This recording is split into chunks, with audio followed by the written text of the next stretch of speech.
今年飛躍品牌大獎主題係專業、創科、雙循環。經過評審委員會嚴格挑選，我哋一共選出14個得獎企業同機構，仲有5位出色嘅領袖。得獎嘅品牌同領袖涉及範疇非常多元化，佢哋喺各自領域都非常專業，而且仲會運用科技走得更前。大家好，我係 Dicky Tan，Again Communications Limited 嘅創辦人。Again Communications Limited 係一間 marketing consultant 嘅公司，我哋綜合 online 同埋 offline 兩個平台，去幫助中小企提供專業嘅 marketing 推廣知識以及係執行能力。喺過去嘅數年間咧，我哋發現其實喺香港咧，好多嘅中小企老闆都會喺度諗緊自己嘅預算點樣去花，先係嚟得更加體貼同埋得體。但係我哋亦都發現咧，坊間冇任何一間公司咧能夠同時提供到線上線下嘅解決方案。於是，我哋喺2017年咧就開始咗自己嘅第一間 marketing 公司，亦都係香港首批嘅 online offline 嘅 marketing consultant 公司。好多人講到 marketing 都會諗起係傳統嘅行業，譬如餐飲、美容。但係其實咧喺疫情之前開始公司啦，令我哋接觸到好多科創以及係衞生嘅公司。我哋公司唔單止幫唔同科創公司咧去提供一啲創業以及係市場推廣嘅資訊，令到佢哋收集到更多嘅資金以及係更高嘅曝光率。同時間近年亦都係透過商會嘅聯繫，我哋接觸到更多嘅慈善組織。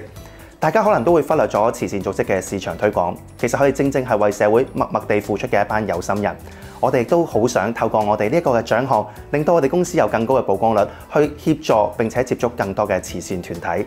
我哋提供由傳統嘅媒體服務、媒體聯繫、發佈會以及係線上線下嘅活動，以至到網上嘅社交媒體、Google、Facebook、IG， 即係我哋所謂 Meta 嘅廣告投放，我哋都能夠一條龍提供，以至到每一間公司佢哋嘅預算都能夠更加合適咁樣分配喺唔同嘅部分。同時間，我哋都能夠中立以及係專業咁樣提供所有嘅市場推廣意見。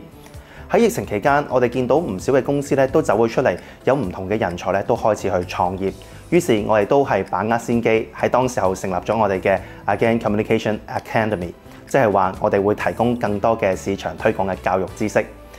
於4年嘅期間咧，我哋教出咗超過500位嘅學生，而當中咧佢哋喺創業以及係自己嘅市場推廣，甚至係公司管理上面咧，都得到一個飛躍性上面嘅進步。而疫情嘅其後，我哋都開始定睛於大灣區嘅市場，開始進駐國內嘅電商、直播，甚至係橫跨兩地嘅津貼資助嘅生意。喺未來，我哋寄望住可以為中小企以及係香港帶嚟更多市場推廣嘅機會，並且係為香港嘅創業家出一分力，提高佢哋嘅意識層面同埋競爭力。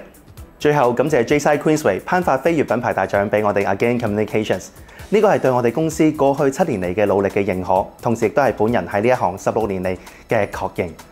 我哋未來亦都會承諾聯合 J-Side Queensway 以及更多嘅慈善組織，推動本地嘅慈善經濟，令更多嘅慈善團體、有心人能夠得到佢哋市場推廣上面嘅助力，發展一個更好嘅香港。